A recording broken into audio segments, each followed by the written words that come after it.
Welcome, Strategy About Gaming, to another GBHL YouTube video. You are here with your GBHL channel host, GBHL James. GBHL Jamie.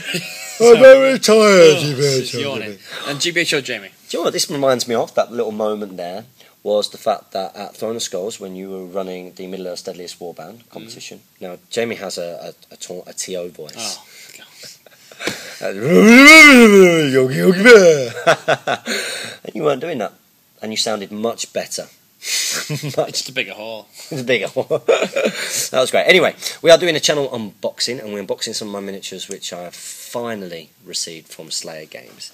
And although I hate to give Slayer Games a bad review, this has been a long time coming, and I'm missing some miniatures. Yeah. So a bit gutted about that, but I did get a 30% discount, so that is a good thing. And Tom Robinson is a lovely guy, but that's not good enough. So we are going to be unboxing, and this was a model that, again, it was one of those I didn't need, but I thought everything was going out, and I was like, do you know what, if I don't get that, I'm going to be gutted if it goes out of production. It is the Dwimmerlaik. Woo! Ooh, yeah, this is a model for power gamers. Yeah. Jamie, you brought along this model a couple of times. Once. You didn't enjoy yourself, did you? No. No. It's okay. too easy. We're gonna, as always, we're gonna unbox the model. We're gonna have a little bit of look at how he looks himself. It's really interesting to see how the named raids look. I think a lot of them have got a cool look. They do have a cool look because it's a Games Workshop creation, not necessarily a Tolkien creation. Although the ring raves are referred to as Dwimmerlaiks. Yeah. Which I'm sure it's the Witch King who's referred to as a Dwimmerlaik. Yeah. In the books. It is. Yeah. Did you know that? Yes. Yeah. You've not read the books. I read the books. I just knew that from fact. Yeah. Let's get him on it. Okay, so we're going to unbox this. We're going to have a little look. You've actually got the model of this. I've got them all. I've painted them. Yeah. Nice and easy to paint ring raves. Yeah.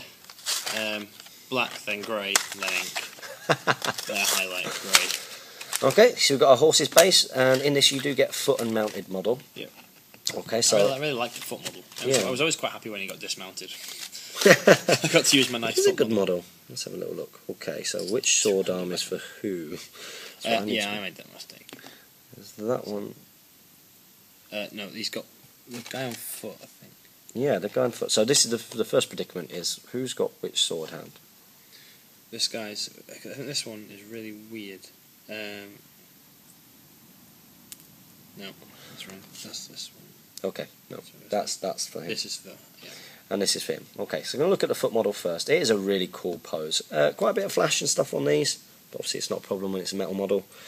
Just clean that up. Make sure you give your metal model a good wash before you get started. Definitely just didn't lose your metal piece. I hope not. Okay, so I'm going to show you this model now. This is the Dwimmerlaik on foot. So here he is, and he's got his cloak swishing behind. What? Okay, Jamie, if you would like to hop over here and show what happens. So I couldn't find the metal model on the floor. It's because it got stuck on my sock.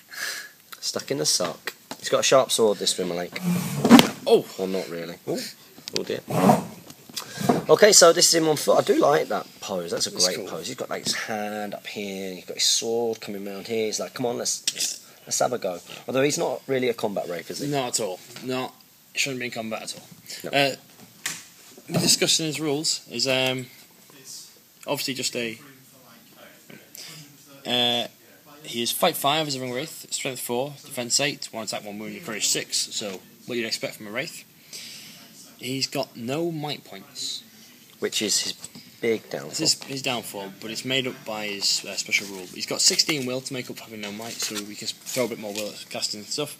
And he's got 2 fate. But the 2 fate means he's got sort of a 25% chance of dying on his first wound. It's always a risk. It's a risk. He's got terror, harboring of evil, and the will of evil, all rules that all ringmates have. And his big sort of, wow, this guy's amazing, is sap fortitude. So I'll read this out to you. This is a nasty, nasty one, especially if you've got multiple heroes. Whenever an enemy hero spends a point of might, will, or fate within 12 inches of the Dwimmerlaik, roll a d6. On a 4 or more, an extra point of the same type must be spent, or the deed is cancelled and does not take effect. A might, will, or fate already committed to it is lost. Ouch. So let's say you've got a ranger in the north who is calling a heroic move. Dwimmerlaik rolls a 4+. You've got to spend another point of might. Otherwise you can't do it. Oh, you can't. You don't got any. Okay, your might point's wasted. Essentially, it makes everyone's might halved in value. Yeah, it's a nasty, nasty little rule. Let's say you roll a fate point with Aragorn, and you roll a 3. 1 sec. That's 2 points of fate. You go, okay, I'll use my free might point to bump it up because I don't want to risk, you losing that other fate. 1 sec. That's 2 might points. Do you want to use 2 might points on that? And you go, well, not really. Yeah. You go, well, I have to because I've committed it to. So he can really bring down the heroes. Mm-hmm. Which suits him well, not necessarily, I mean, I know he's in the Mordor list, but it really suits him quite well when he is in the Angmar and Moria list. Especially with Shades and Barrow-wights knocking around. Yeah, in an army where there's not a lot of might to counter the hero, he is the counter, isn't he? Yeah, yeah. So when you used him, what army were you using? I used him in a horde of goblins with the Shadow Lord in tow as well, and with Gundabad Blackshield Shamans. Plan being that he and the Shadow Lord would sap will a hero, and obviously if they try to resist, he might burn more will out. Once they're then out of will, or if they started with very low will, I'd cast Shatter with a Shaman on a 3+, and destroy their weapons, so they're at -1 to win the fight and -1 to wound. Yeah, I mean, this guy, you need to keep him out of combat. I think I might have come up against him twice, but I actually played against him at Throne of Skulls in the rescue, and unfortunately, I rolled to get to choose whether I was the attacker or the defender, and my opponent, unfortunately, the Dwimmerlaik with 6 Morannons, was his leader. And let's just put it this way: Eamon Knight, the Pelennor, Erkenbrand, Eowyn, and a couple of Sons of Ale made short work of him. Yeah. Like, really short work. I felt so bad. The guy lost the game because he rolled the lower dice than me before the game had started. Yeah, it's one of those games. It's so harsh, the rescue. Great game, though. Thank you very much to that player. So he is fragile. Yeah, and to shooting, he can be quite fragile. Yeah, well, for me, I think it was against Legolas, and Owen Wright used Legolas and Gandalf, blasting him, or shot at him. Legolas one-shotted him, and I didn't roll a 4+ on my fate, and he died. Just turn 1 of the game. I'm with you. I don't like the mounted model as much. No. It's weird. Makes no sense. It's weird. Why is he bringing a two-handed cleave down whilst he's obviously riding with his knees?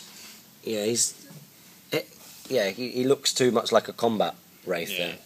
Whereas you do not want this guy getting a weird thing, he's armed with a two-handed weapon. He's the only wraith that has a actual proper weapon besides the Witch King. That's really interesting.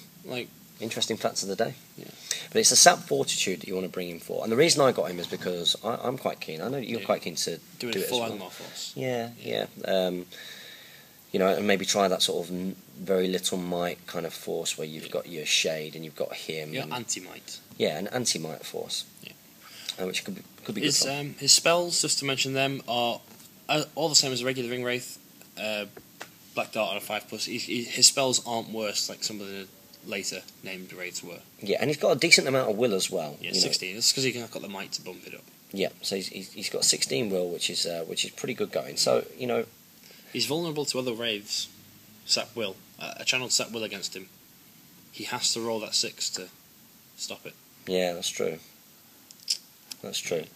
But a very, very cool model. I'm glad that I got it. It would have been one of those that I'd have been devastated if it had gone out of production. I'd be like, do you know what? I'm never going to do that Angmar army now because the Dwimmerlaik's gone. Can't get him, yeah. And I know that some people bring him for sort of more power gamery kind of reasons because of the combinations and stuff. But I am looking forward to using him in an Angmar force, which is where he belongs. Yeah, definitely.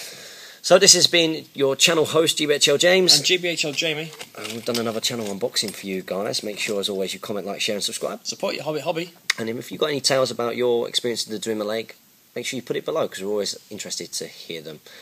Happy strategy battle gaming.